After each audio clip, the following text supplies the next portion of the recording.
Latest update sa practice ng Barangay Ginebra. Handa na nga ba sa kanilang magiging debut game? Ang magiging role ni Riley Grigsby sa Barangay Ginebra ngayong conference. Ilang araw bago ang magiging debut game ng Barangay Ginebra ngayong Governors Cup ay ang isa nga sa pinaka-inaabangan ng lahat, itong bagong import ng Barangay Ginebra na si Riley Grigsby.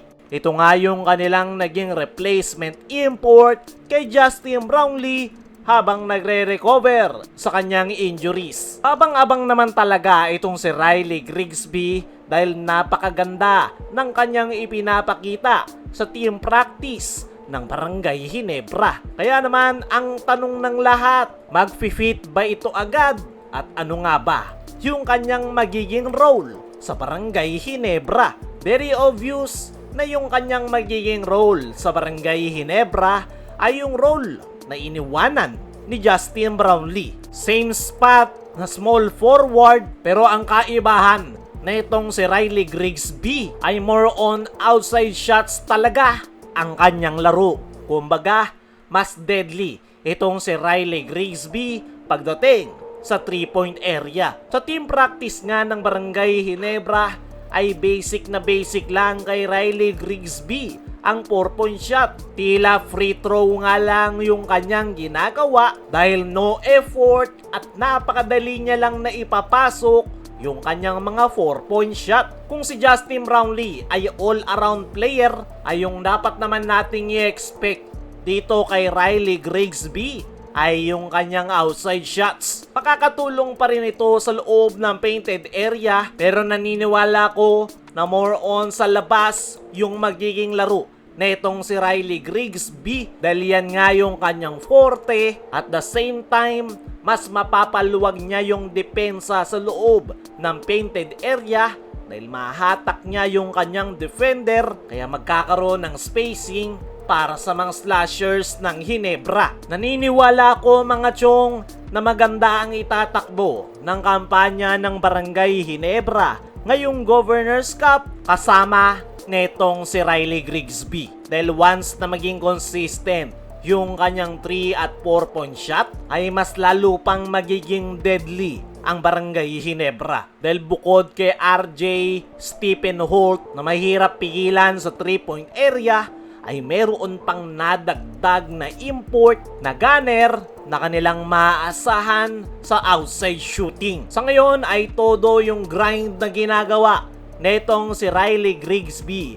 sa team practice ng Barangay Ginebra para agad na ma-adapt yung sistemang ginagamit ni Coach Tim Cone na triangle offense. Yan na lang talaga yung kanilang pinoproblema dito kay Riley Grigsby. Nag-a-adjust pa ito sa kanilang sistema. Ang maganda dito kay Grigsby ay madaling turuan, very coachable, kaya naman mabilis itong nakakapag-adapt sa sistema na triangle offense. Para sa mga Barangay Ginebra fans, ay huwag kayong mag-expect na agad na maganda ang ipapakita netong si Riley Grigsby sa Barangay Ginebra, lalo na sa kanilang magiging debut game this upcoming Sunday. Pero isa lang ang sigurado, hindi basta-bastang import etong si Riley Grigsby, lalo na once na uminit yung kanyang outside shots. Dahil yan talaga